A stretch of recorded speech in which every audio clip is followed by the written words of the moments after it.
চাঁদাবাজির অভিযোগে জামালপুরে বিএনপির ৩ কর্মীকে আটক করেছে যৌথ বাহিনী।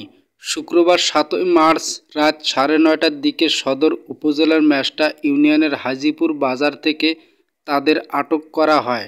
বিষয়টি নিশ্চিত করেছেন সদর থানার ভারপ্রাপ্ত কর্মকর্তা ওসি আবু ফয়সাল মোহাম্মদ আতিক। আটক ব্যক্তিরা হলেন মেষ্টা ইউনিয়নের হাজীপুর ফকিরপাড়া এলাকার জামাল উদ্দিনের ছেলে পলাশ মিয়া, মঈনুদ্দিনের ছেলে সিরাজুল ইসলাম ও নজরুল ইসলামের ছেলে ফরমান আলী। স্থানীয় সূত্রে জানা গেছে, বিএনপির ওই ৩ কর্মী কয়েকদিন থেকে হাজীপুর বাজারের এক ব্যবসায়ীর কাছে চাঁদা দাবি করেন। বিষয়টি আইনশৃঙ্খলা বাহিনীর কাছে জানান ওই ব্যবসায়ী।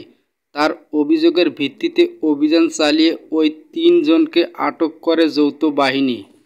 আটক ৩ জনই বিএনপি ও সহযোগী সংগঠনের রাজনীতির সাথে জড়িত বলে জানিয়েছে পুলিশ। মেষ্টা ইউনিয়নের বিএনপির সভাপতি আব্দুস সামাদ সানা জানান, আটক পলাশ মিয়া ইউনিয়ন শ্রমিক দলের সদস্য। এছাড়া ফরমান ও সিরাজুল ইসলাম বিএনপির কর্মী। জামালপুর সদর থানার ওসি বলেন, আটক ৩ জনই বিএনপির রাজনীতির সাথে জড়িত। আইনি প্রতিক্রিয়ার মাধ্যমে আদালতে পাঠানো হবে।